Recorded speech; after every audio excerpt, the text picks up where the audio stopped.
Health insurance యొక్క ఆవశ్యకత ఏంటి? ప్రతి ఒక్కరు హెల్త్ ఇన్సూరెన్స్ తీసుకోవాలా? సో, దీని మీద అవగాహన పెంచడానికి మీరేం చెప్తారు?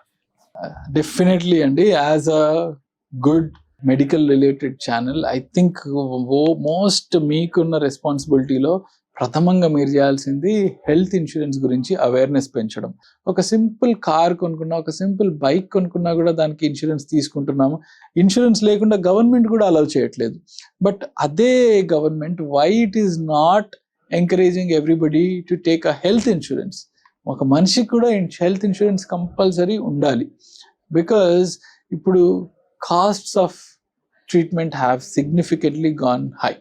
సో అలాంటి క్రమంలో ఎవ్రీ పర్సన్ తన దగ్గర తన ప్రైవేట్ మెడికల్ ఇన్సూరెన్స్ అనేది పెట్టుకుంటే కనుక ఎలాంటి ఫ్యూచర్లో ఇంజురీ జరిగినా, రోగం వచ్చినా, జబ్బులు పాలైనా కానీ దానికి మంచి హై క్వాలిటీ ట్రీట్మెంట్ తీసుకోవడానికి ఆస్కారం ఉంటుంది. సో ప్రతి ఒక్కరికి, ఈవెన్ మీ ఛానల్ ద్వారా కూడా హెల్త్ ఇన్సూరెన్స్ గురించి అవేర్నెస్ ఇచ్చి వాళ్ళందరికీ ప్రతి పాపులేషన్కి హెల్త్ ఇన్సూరెన్స్ ఉండేటట్టు ఈవెన్ గవర్నమెంట్ కూడా చర్యలు తీసుకుంటే బాగుంటుంది. 62 లక్షల మంది ప్రజల్లో మెడ్ప్లస్ బ్రాండ్ మెడిసిన్స్ కి మారడం వలన 915 కోట్ల రూపాయలు సేవ్ చేసుకున్నారు. అదే మెడిసిన్స్ అదే క్వాలిటీతో 50 to 80% డిస్కౌంట్లు.